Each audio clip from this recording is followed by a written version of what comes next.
भारत में 495 सरकारी यूनिवर्सिटी हैं। राजनीतिक हस्तक्षेप के सामने अड़ जाने का उदाहरण आपको इक्का दुक्का भी मुश्किल से मिलेगा। इस वीडियो में भारत की यूनिवर्सिटी सिस्टम को लेकर हम सीरियस बातें करेंगे।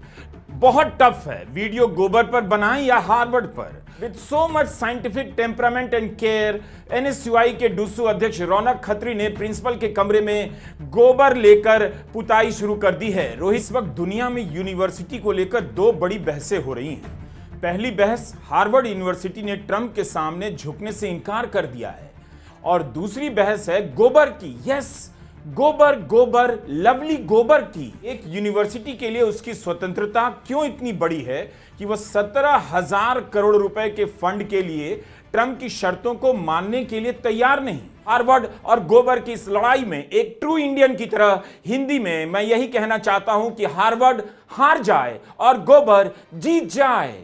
यहां देखिए, एक कॉलेज की प्रिंसिपल के कमरे में छात्र नेता गोबर के साथ पहुंच गए हैं। दास्तानी ऐसे हैं जैसे ऑक्सफोर्ड से लौटे साइंटिस्ट हों, और गोबर को ट्रे में ऐसे रखा है जैसे मंगल ग्रह से लाया गया पदार्थ। वे कह रहे हैं कि जब छात्रों के कमरे को गोबर से लीप कर एक्सपेरिमेंट किया जा रहा है तो प्रिंसिपल के कमरे को भी गोबर से लीपा जाना चाहिए और कमरे से एयर कंडीशन हटा दिया जाए। यह इंडिया का सन मोमेंट है, गोबर मोमेंट। इसकी शुरुआत दिल्ली यूनिवर्सिटी के लक्ष्मीबाई कॉलेज की प्रिंसिपल प्रत्युष वत्सला ने कर दी है। गर्मी से निपटने के लिए कॉलेज के कमरे की दीवार को गोबर से लीपा गया। वीडियो वायरल हो गया। इंडिया का इतना बड़ा साइंटिफिक एक्सपेरिमेंट इस तरह से लीक हो गया और किसी को फर्क नहीं पड़ा। वैसे हार्वर्ड जब गोदी मीडिया के एंकर जाते हैं तो अपना फोटो खूब ट्वीट करते हैं जैसे जीवन में तरक्की हो गई हो। हार्वर्ड आए हैं, वैसे मैं भी गया हूं। हार्वर्ड में पढ़ने का मौका मिले तो जरूर पढ़िएगा। बॉस्टन शानदार शहर है। बीजेपी के मंत्रियों के बेटे बेटियां भी उधर का ही सपना देखते हैं, कुछ पढ़ते भी हैं। इसलिए हार्वर्ड बनाम ट्रंप की लड़ाई भारत के लिए बहुत मायने रखती है। ओनली यानी केवल 2023-24 के साल में 3.25 लाख से अधिक भारतीय छात्र अमेरिका पढ़ने गए। इस बार भारत के छात्रों ने चीन को पीछे छोड़ दिया। किसी भी अच्छे छात्र से पूछकर देखिए, क्या वह अमेरिका जाकर पढ़ना चाहेगा? हार्वर्ड से लेकर येल और कोलंबिया, कार्नेल के बारे में क्या सोचता है? आपको उसके जवाब से इंडियन यूनिवर्सिटी का हाल पता चल जाएगा। अगर हार्वर्ड में भी गोबर पहुंच गया तो आपके लाडले किधर जाएंगे? खटाल के अलावा दूसरी यूनिवर्सिटी बचेगी नहीं दुनिया में। यह वो जगह है जहां से हम भारत की यूनिवर्सिटी के लिए गोबर जनरेट कर सकते हैं। यह फंड से हार्वर्ड को भारतीय रुपए में 17,000 करोड़ का फंड मिलना था। $2.2 बिलियन के इस फंड के बदले ट्रंप हार्वर्ड पर कुछ शर्तें थोपना चाहते हैं। हार्वर्ड ने शर्तों को मानने से इनकार कर दिया। ट्रंप भी जिद पर अड़े हैं कि हार्वर्ड को झुका कर मानेंगे और यूनिवर्सिटी नहीं झुकेगी तो टैक्स लगा देंगे। हार्वर्ड के प्रेसिडेंट एलन गार्बर ने यूनिवर्सिटी को पत्र लिखा है और इस पत्र को भारत में भी पढ़ा जाना चाहिए, खासकर उस देश में जहां जुगाड़ से न जाने कितने अयोग्य लोग वाइस चांसलर की कुर्सी पाकर वर्षों से मजा ले रहे हैं। कॉपी खरीदने से लेकर तरह तरह के घोटाले करते हैं। योग्यता से ज्यादा पार्टी की पर्ची देखकर प्राध्यापक नियुक्त करते हैं। उस देश में यह बहस गुनाह है कि हार्वर्ड ने ट्रंप को कैसे मना कर दिया कि $2 अरब का फंड आप काटना चाहते हैं तो काट लीजिए, लेकिन हम अपनी स्वायत्तता आपके चरणों में गिरवी नहीं रखेंगे। नॉन सीरियस फ्रंट पर मैंने कभी नहीं सोचा था कि गोबर और हार्वर्ड का कनेक्शन बन जाएगा। वैसे मेरा एक आइडिया है, भारत की यूनिवर्सिटी के कन्वोकेशन में गोबर के ये उपले दिए जाएं जिन्हें भोजपुरी में गोईठा कहते हैं।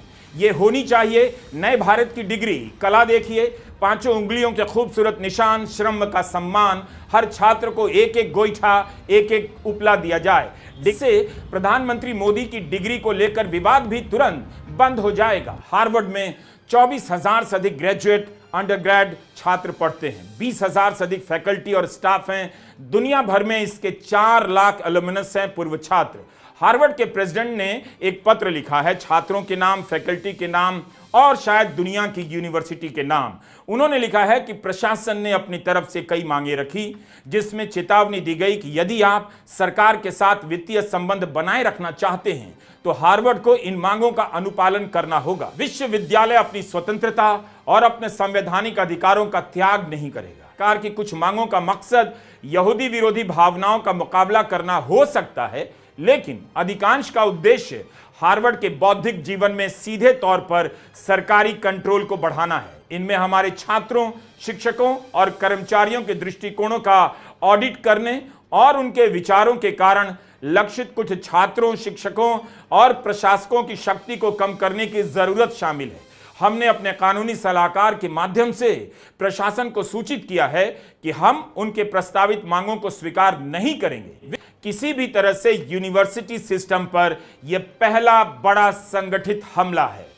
तो ट्रंप चाहते हैं कि वहां जो छात्र पढ़ रहे हैं, जो शिक्षक पढ़ा रहे हैं, उनकी राजनीतिक सोच क्या है, इसकी ऑडिट प्रशासन करेगा। इससे खतरनाक एंड वाहियात बात क्या हो सकती है? इस तरह से हार्वर्ड ने 17,000 करोड़ के फंड को ठुकरा दिया। अगर हार्वर्ड यूनिवर्सिटी झुक जाएगी या फंड की कमी से जर्जर हो जाएगी तो एक प्रतीक बन जाएगा दुनिया भर में, और दुनिया भर के नेताओं को लाइसेंस मिल जाएगा कि वे भी अपने अपने देश में यूनिवर्सिटी सिस्टम को खत्म कर दें। क्या भारत में ऐसा संभव हो सकता है? एक यूनिवर्सिटी दूसरे यूनिवर्सिटी की स्वायत्तता के लिए आवाज उठा सकती है? नहीं उठा सकती ना। अमेरिका की यूनिवर्सिटी में दहशत का माहौल होगा इस वक्त। पता नहीं कब कौन सा छात्र किस पोस्ट के कारण निशाने पर आ जाए और उसे रवाना कर दिया जाए। जामिया मिलिया के 17 छात्रों को अनिश्चितकालीन निलंबित कर दिया गया। आरोप लगाया गया कि प्रदर्शन की अनुमति नहीं ली। मामला दिल्ली हाईकोर्ट पहुंचा और छात्रों का निलंबन रद्द हुआ। इसी तरह डॉक्टर भीमराव अंबेडकर विश्वविद्यालय दिल्ली ने उग्र प्रदर्शन के आरोप में 5 छात्रों को निलंबित कर दिया। एक छात्रा से मानसिक प्रताड़ना के मामले में पहचान उजागर करने के आरोप में 3 छात्रों को निलंबित कर दिया गया। स्टूडेंट फेडरेशन ऑफ इंडिया के नेतृत्व में यह छात्र निलंबन वापसी के लिए प्रदर्शन कर रहे थे। हाईकोर्ट में मामला जाने के बाद निलंबन वापस हो गया।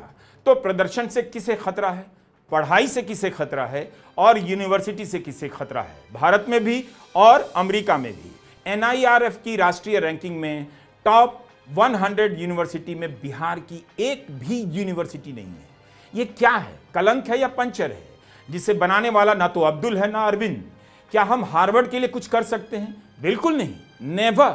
जब हम भारत की यूनिवर्सिटी के लिए कुछ नहीं कर सके तो हार्वर्ड और कोलंबिया के लिए क्या करेंगे और क्यों करेंगे? भारत के जिलों के कॉलेजों की हालत आपसे बेहतर कौन जानता है? उनके लिए आपने कब कुछ किया है? लेकिन इतना तो याद रख सकते हैं, किसी यूनिवर्सिटी का स्वायत्त होना किसी भी मजबूत लोकतंत्र की निशानी है। छात्र राजनीति के दम पर कितने ही नेता कहां से कहां पहुंच गए। अब छात्र राजनीति बंद कराने के नाम पर उसी यूनिवर्सिटी सिस्टम को खत्म किया जा रहा है। इसलिए यह बात केवल हार्वर्ड की नहीं है, आपकी भी है। आपको दुख तो होना ही चाहिए। नमस्कार, मैं रवीश कुमार।